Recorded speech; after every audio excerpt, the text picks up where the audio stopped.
Hi, thanks for sharing your plan.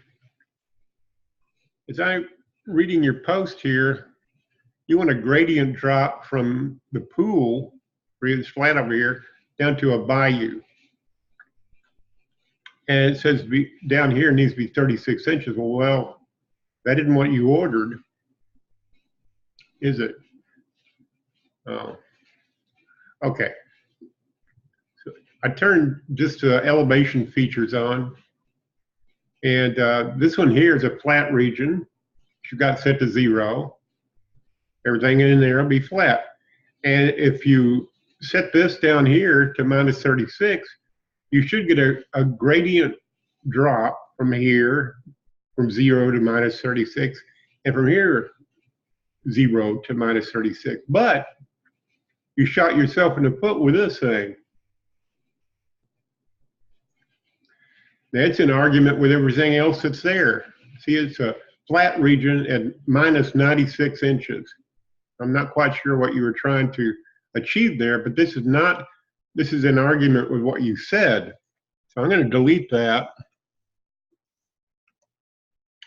So now we should have 0 to minus 36, 0 to minus 36. And also, I'm going to take this and just put it 1/16 of an inch from the edge. I don't really want to have very much space in there. Now we'll go back to the overview camera and see if it looks a little different. I'm sure it'll look different. See, now the stair kind of looks ridiculous, but see, now we have 0 and then gradually to minus 36.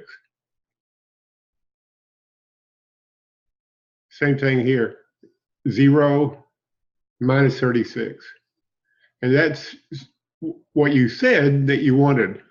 You can see all those posts and footings and so forth reconstituted itself.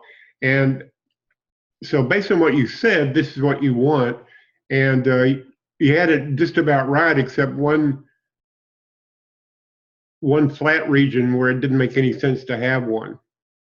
Okay, hope this helps you, and I hope it solves the problem for you. In any case, thanks for watching.